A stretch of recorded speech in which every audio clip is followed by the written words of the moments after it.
Welcome to the Get Real Podcast, your high-octane boost of in the trenches, tell it like it is reality therapy for personal, business, and real estate investing success. With your hosts, powerpreneurs, Angela Thomas and Ron Phillips. It's time to get real. Hey everyone, welcome to another episode of the Get Real Podcast, where we get real about everything and try not to piss off too many people. No, I'm just kidding. Where we get real about real estate. It's going to be hot. I know. We're going to get real about everything today. Okay, mostly business and real estate, but dang. you know, occasionally some other stuff. I just flipped over to the other show notes, Angela, but I guess I got to flip back now. Yeah, flip back. I don't know what you were going to talk about. So today we are going to tackle a topic that you see everywhere. Vacation rentals. They're pretty hot right now. And why wouldn't you want a vacation rental? You know, you're like, well, it's somewhere I want to hang out usually. You're like, it's beautiful there. It's beautiful there. So we went on vacation and we just decided to look at some real estate and whammo bammo vacation home rental. And I understand this. I mean, I'm like, I go to California, Southern California a few times a year. Why wouldn't I want a vacation home there? I mean, vacation home near Disneyland or out in Bella Vista? No, I'm just kidding. So much sense. It makes so much sense. It does. Angela, before we start talking about that, I'm just going to bless everyone who's not friends with me on Facebook because I was going to do this Facebook post this morning. And it's really cool. Most mornings I go to the beach because it's my happy place. Oh, you poor guy. So sad. I know it's rough. So I have this picture and, you know, I don't know how technically you could do this, but probably there's a technological way we could get this picture in there. Anyway, I'll send it over to our guy who cuts all this stuff up for us. Maybe he can put it in here for us. But anyway, there's this picture. I took this picture at the beach, and I want you to just imagine this in your mind. You're looking at the water, and this particular morning, the beach is so calm. I mean, the waves are like, I don't know, 4 or 5 inches. It looks like glass out there. It's beautiful. I'm telling you. And the sun's getting ready to come up, and I took a picture of this sign that is on this particular beach, and it's huge. This sign is like, I don't know, 5 foot by 7 foot. It's huge. And it says, deadly currents, no swimming, no wading. They don't even want you wading. They don't even want you to touch your toe in the water, huh? Yeah. Like, you're running down there, you better run back before the water hits your feet. Stay out of the water, $1,040 fine. Whoa. They're serious business. Not $1,040 fine. The 1,000 wasn't enough, I guess. Right next to that, it says several drownings. Don't be next. Wow. So I'm going to post this on Facebook, and I'm going to, do a little write-up on it. But how many times in our lives have we walked right past a figurative sign just like this? Because everything looks so beautiful, only to get into the water and be, swept away by a deadly current that you can't see, but there's a freaking sign right there. Yeah. A lot of times, oh man, that sign is usually like somebody else's experience, or you usually have some kind of warning. It's not like. I mean, this particular beach is on Sullivan's Island, and Sullivan's Island makes a lot of its revenue from tourists. I mean, it's a tourist place, right? It's not like they don't want you to enjoy the beach. They didn't put the sign up there so that because they don't want you in their water because you stink and it's going to stink the water up or something. Right? This is for your good. Now, there's stuff like this all the time in our lives. So my point to this is, next time, just take a second, look at the sign and go, oh, maybe I should enjoy the view and not go swimming in that beautiful water right there. Or head down the beach a ways where there are not deadly currents that are going to kill me. Slowly, I might add, as they drag you out to sea and you can't get back. Oh, man. Okay. Anyway. No, I think that's a great, I think that's an awesome metaphor for kind of what we're talking about today. That's a great segue. It may be perfect for vacation rentals since this is a beach. Yes, because I saw the picture for any of you who didn't, and it looked really inviting. The water, the beach, it was gorgeous.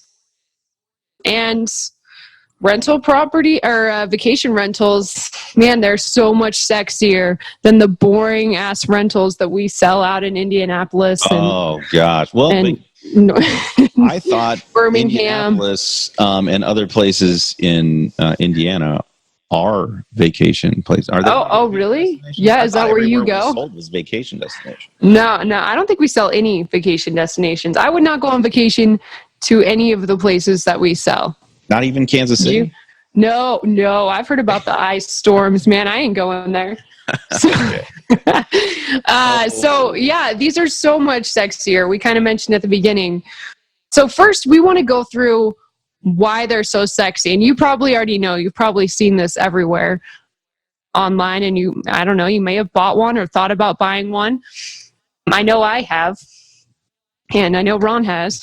So, like every time I go on vacation, Bobby Joe and I will go on vacation somewhere. Like we'll go down to the Bahamas, and we will spend half a day or a day of our vacation looking at real estate. Really? It's a sickness that I have. Did you guys do it in Italy just the other, last week?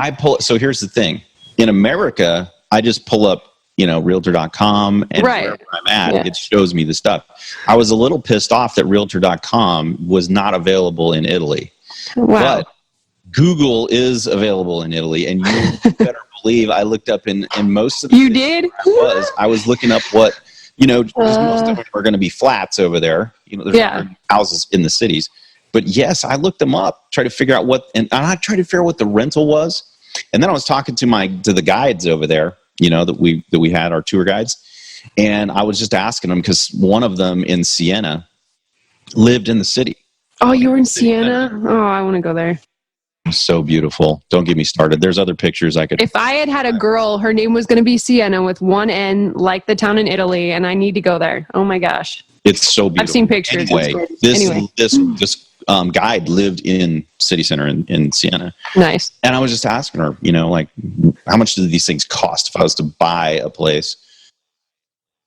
And it was like $500,000 to buy a place. So, not bad that was a studio. So, kind of bad, but not bad for Siena because that area is, pretty happening spot, right?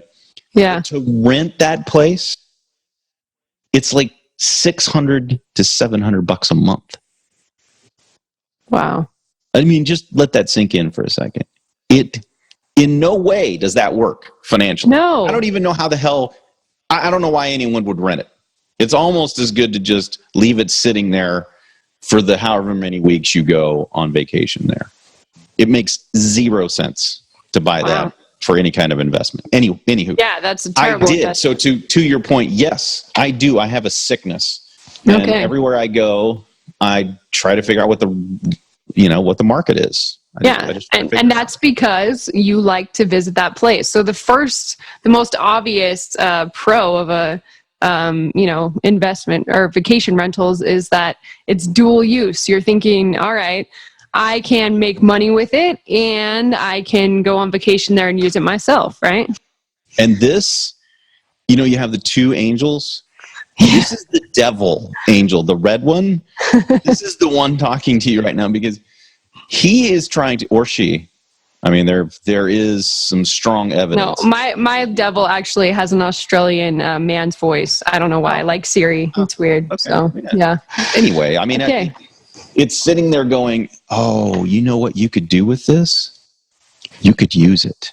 I know.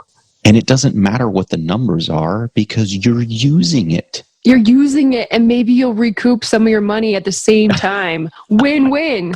It's the devil. Don't listen. But it is tempting. Right? But go look at them when you're on vacation, because then you can write your vacation off. I'm not an accountant. Don't take that as tax advice, but really cool, right? Because if you're in the real estate business, then you can do that. Hey, Ron, your audio's all over the place, just so you know. You're kind of like backing up and forward. Sometimes we can hear you great, but you get excited and then you like get away from the mic and no one can hear you, but it's all right. Full on amateur. It's only our 40 minute episode. I know. I think I'd figured this out by now. Eventually. Okay, so number 2, you're like, not only can I stay there when I'm on vacation, but it pays more per day, more rental income than any other rental you'll find, right? And this at least true. Most do. It is true. This is true. No question. Yeah. You're No like, question. how much did I, because I looked actually when I was out in California, I stayed in this 3-bedroom condo thing, and the guy was charging it was like $400 a night, $350 a night or whatever. And if I were to rent it out, it probably, we were in California, so it wouldn't have been anywhere near that. It probably would have been, I don't want to guess, $2,500 a month, something like that. Right. So if you rent a beach house on the beach house is on the beach. On the beach? Ron. Yeah, so no, that makes sense. Rent a house on the beach and it's like $10,000 for the week. I mean, that's really good. It's 40 grand or a little bit more. You're thinking, $40,000 a month, right? Yeah. I mean, that works fantastic until it's winter and nobody comes to the beach. So you got to make sure, again, it is sexy. It's something that'll lure you in, right? Yeah. But you can't let the sex appeal of that get to you, right? So, I mean, if you're hell bent on buying a property on the beach, you're going to do it anyway. Then it's kind of irrelevant.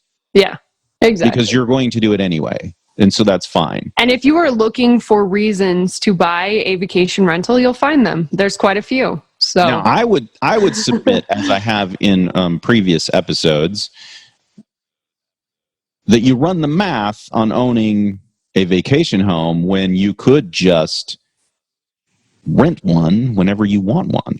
Then you're not tied down to the place. You can go rent one anywhere you want to. That's what we do. And you don't have to own one. Yeah, I was going to say, it's probably good to mention that that's exactly what you do. Ron looks at, vacation rentals everywhere you go, but you don't actually buy them. You figured out it makes more sense to have investment properties and just rent. Not going to lie, though, I've been tempted many times. Oh, no. Who hasn't, right? Oh, the Bahamas tempted me so hard.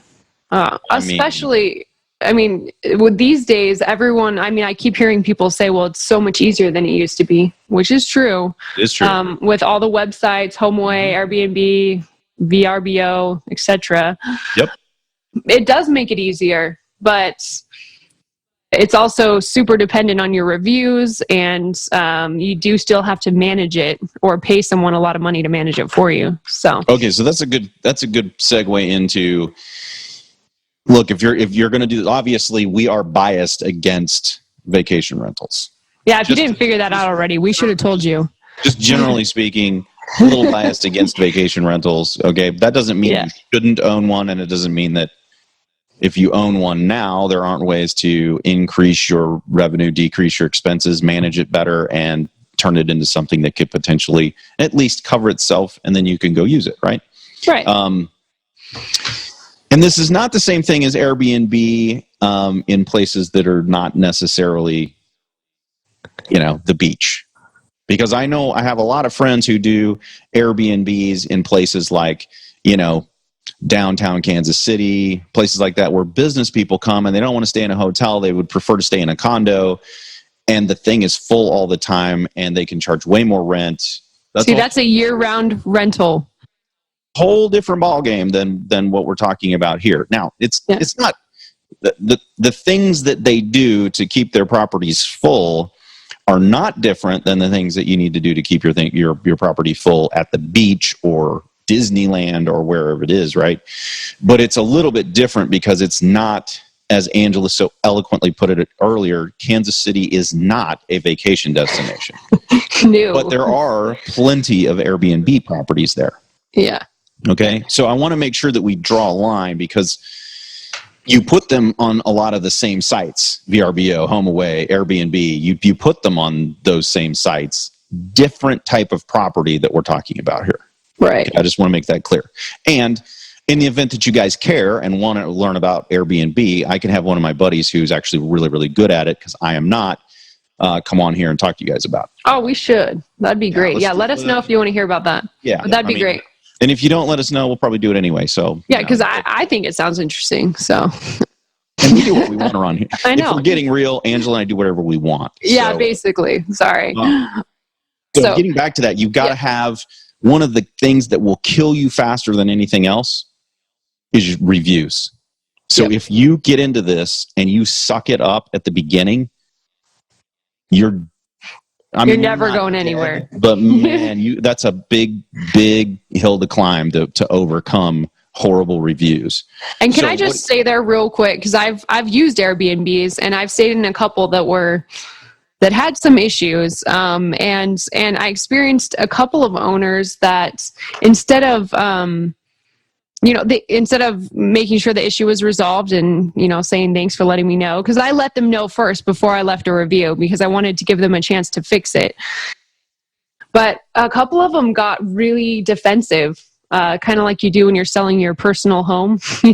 How dare you say there's anything wrong with this property that I own, and got kind of upset and defensive about it, which made me like, well, why am I trying to help you out? I'm just going to go leave an honest review so other people don't accidentally stay here and make the same mistake and waste their money. So it's really important, a good property manager would know how to handle that and have good customer service, but it's easy to get defensive if you're the one that owns the property. So yeah, so here's the thing, and I think happens because I don't stay in Airbnb. I actually kind of hate Airbnb because when they first started out, I do now. they punked me pretty hardcore on last minute, whoever the Airbnb person was just decided to take the property that I had already reserved off, and I was at the airport with my family with nowhere to stay in Florida. So oh my I gosh. got pretty pissed. And when I actually reached out to Airbnb about it, they were like, "Oh, sorry." And that's pretty much it. So I don't use them anymore, and I'm a little bit of a hater because of that. But people go out and they decorate houses, or they do things to places because that's what they like. Right. And if that's what you're doing, you're going to get into trouble because odds are not everybody likes what you like. All right. So if you decorate your place with a whole bunch of little fishies around and it looks stupid, but you like fishies. Fishies. I love that you call them fishies. It's like a little theme, and the theme is like, it's a beach house. So let's put fishies all over the place. And anyway. Because you call them fishies, I'm picturing like cartoon fish, but whatever. Pretty much is cartoon fish, right? And so there's a way to decorate, and if you suck at it, and even if you think you're good at it, but you probably suck at it, you maybe should get a second opinion. Or if you love to sleep with the windows all open and don't believe in air conditioning, and you're like, oh, my house is in Tahoe, who needs air conditioning? And then, say that you have air conditioning, but it's actually a little unit out in your garage. You got to expect people to not be happy about that. So, I mean, put on there, this is a green house. We have no electricity. Don't use that. Yeah. And you got to be honest. That's the biggest thing, right? Yeah. Just be honest about exactly what you have, and don't assume people like the same things you do, like Ron said. Yes, absolutely. So it's really, really important. There are some really cool things that you can do to make the experience better. Linens, towels, things like that are kind of upgraded. It seems stupid, but for me, it's a big deal. The bed is a big freaking deal. If you cheap out on the bed, I'm not a guy who reviews. I just will never, ever stay in your place again. But Angela will review you. I want to give you a chance to fix it so that more people will stay there. But if you won't fix it, then I got to warn people. Anyway, all right. We may have beat that up. But look, you have to do it. You guys have all stayed in hotels. Some of them were nice, and you know what was good, and some of them sucked for what the price was. You don't want to be the people who suck. No. So just make sure that you've done it really, really nice, top notch. If people have a great experience, they're going to leave you a good review. And if they leave you a good review, you're going to get more and more people. So, Yep. All right. So we're done on that. But kind of on the same note, you are probably managing this yourself with the help of, a HomeAway or Airbnb or whatever. And I love that one of the things people say is a pro for these is that you gain a lot of property management experience very quickly because of the high turnover. And you will get experience with it real quick, whether you want to or not. I'm not sure if that's a pro or con. You'll have to, our feelings on property management if you've listened to any of these. So I don't actually want to be a property manager, but if you want to learn how to be a property manager, you will learn real quick with a vacation rental because it's turning over constantly, and you'll learn how to do it better for the next person. And you better learn quick because if you don't, you're going to get bad reviews, and that's really it's a big hill to climb back over. So anyway. Yep. And if you, if you don't want to do that, you can hire professional property management. But because of the high turnover, they do charge more than they would for a typical rental property. Okay, so Angela, I actually, so I had a 1031 exchange, and as you know, I'm going to move to the beach. So in my brain, I'm thinking, same thing, right? We talked about earlier. I'm thinking, well, I'll just 1031 my money into a beach house. I'll use it as a rental for a few years. And then, maybe I'll move into it, or maybe I'll move in close to it, or what, I don't know what I was thinking. Anyway, I went down there and I'm actually looking at beach houses, and I'm looking at them going, okay, A, this is a cool house. B, it's already a rental. So it already has, financials. I can look at the financials and see what these things are. And so I go down there with the realtor, and I'm, they're saying, look, this property has fantastic financials. It rents for a ton of money. It's a solid house. And I'm excited. I'm thinking, okay, that's cool because, this is what I want, right? And the house, it was really cool. So here we have a $5.6 million house on the beach, gorgeous home. And I go in there, and we Bobby Joe and I walk around the house. I think I actually had Ashley with us too. And we walked around the house. House is pretty pimp. I mean, from every single floor, sick views. It was a remarkable place. Okay. So then I go downstairs, and I'm super excited because it's got good financials, right? Right. Now, I go down there, and I look, and it had like a I can't remember if it was $250,000 or $300,000. Regardless, the income on this property sucked. Oh, wait! What happened to the good financials? Right, but for beach homes, it was really, really good for these beach homes. So I'm looking at one of the better properties down there, and the problem is that it was managed. And what I learned was the property management for these is not 8 to 10%. It's 20 to 25%.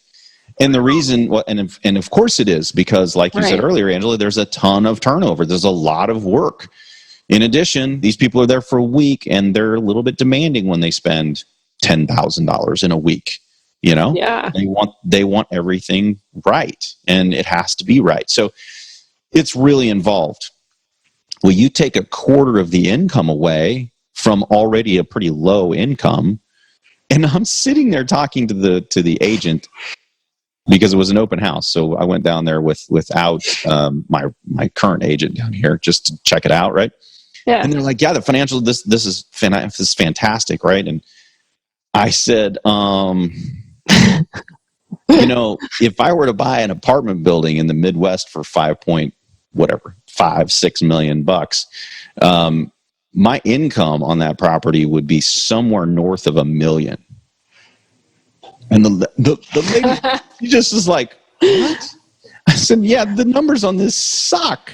They're horrible. And she's like, you're not supposed to compare it to that. You're supposed to compare it to the house next door. Come on. I'm just like, I can't. There's no way I could even possibly think about buying this property because, not for vacation rental, because numbers sucked so bad. It was so bad. I would never do that. Anyway, so I completely quit looking for them because the numbers are horrendous on them. Yeah. So I asked her, I'm like, well, so who owns this? What's the story on this deal? Well, it's like what we talked about earlier, Angela. It was a dude. He lives up in New York. He comes down there like once a year, and he just wants it to pay for itself, which it must barely do. Barely? It must barely do. I don't even know how it could possibly cover itself. But anyway, man, I just that was my experience trying to go and hire a management company and buy a vacation rental. It just not good. Not good. That's the kind of situation you need to be in to afford one of those. Some wealthy Wall Street guy who's got, it seems like maybe put 50% down. Yeah, and just you hope that it pays for itself and go there sometimes. Yeah, if you can do that and it's for fun and it's not to increase your wealth, then that's great. And I guess maybe we should probably do a show on that too, Angela. Yeah. The folly of just parking money when you can park money and make money. I will never understand why people just park money places where it makes no money. That is so foreign to everything I believe in. I just can't fathom why anyone would do it. No. I don't get it. I can't either, but apparently people do it. So. Hey, maybe there's somebody listening right now who knows why a human being would do this. Yeah. Well, I mean, I can't think of a reason, but if you know, let us know because we're curious. Yeah. I mean, maybe I'm missing something really, really special here, Angela, and that I should be parking money in places that lose me money, but I can't think of why anyone would want to do that. I can only think that it's because they can. Otherwise, it doesn't make any sense. I mean, if you're trying to create wealth, it makes no sense. Can park it where it makes them money. Right. I know. Okay. I mean, I get maybe that, once you have so much money. If you have too much money and you don't care. Maybe. I just don't know anybody like that, though. Who is it that I know a lot of people with a lot of money, but then why would you still not care? I don't know. I don't either. I don't know. And if they don't care, if any of you are listening who are so rich that you don't care, let me care for you. Let me care for you. Let me do it. Come on. I'm volunteering. I'll take a small cut. You won't know the difference because you're used to losing money, and we'll do that together. Or, hey, bonus, we can buy an apartment building that'll actually pay for the beach house, and we can have two at the same time, and we'll just split it. Yeah. I think it's I'll 25%. I'll only take 25%. No big deal. Come on. I think it's a great offer. Okay, so real quick to kind of wrap this up, there's a quote from Patrick King, who's a financial planner, and he said vacation homes tend to be the kiss of death for most people's financial plan.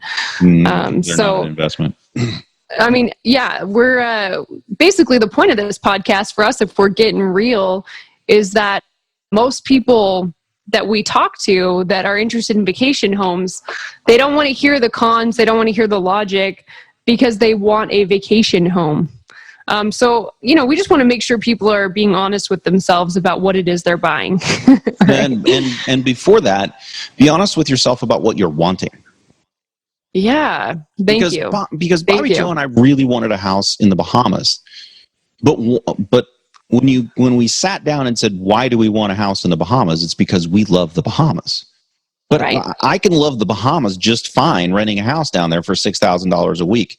A really nice house for $6,000 a week. I don't live down there, therefore I don't need a home down there. But I can stay for 2-3 weeks, and then I can leave, and someone else has to clean up all the stuff, and I don't have to deal with any of the mess or any of the repairs or anything else, or lose 25% of income on. And look, I lost $18,000, and the owner of the place probably did too. Yeah, exactly. But I enjoyed my $18,000 loss, and they didn't. So, yeah, great point. So, yeah, I mean, like Ron was saying with that house on the beach, if you're barely covering your mortgage and breaking even, the littlest thing can make you actually lose money. If you have to replace a roof or a kitchen remodel or whatever, you end up losing money on the deal. Plus, you just feel obligated to go there. So if you want to go to Siena, or we were actually really near Siena in a Tuscan villa up on top of a hill looking, I mean, it was beautiful there. Oh, that sounds pretty. If I want to go there, I'm going to feel bad the whole time because I should be using that piece of crap vacation house in the Bahamas that's costing me a fortune. Exactly. Unless you're like one of those dudes we were talking about earlier, which you should still call me. Yeah. All right. There you go. You have it. Offer from Ron. So that's it, guys. That's our honest opinion on vacation rentals. If you want to argue with us or have comments about what we said or anything we didn't think of, please let us know. Don't get on there and say something about Airbnb because we did a disclaimer already. I know. Jeez. Yeah. Airbnb is great. Somebody's gonna. I have an Airbnb in Kansas City and it rocks. Okay. Awesome. No beach in Kansas City. No, but we really would love to hear from you. You can comment on our Facebook. It's at Get Real Podcast. Or you can go to getrealestatesuccess.com and comment there. Let us know any topics you guys want to hear about or any comments on anything we've done thus far. Any questions you have. We'd love to hear from you. And yeah, we'll see you next time. Thanks, Ron. This has been the Get Real Podcast. To subscribe and for more information, including a list of all episodes, go to getrealestatesuccess.com.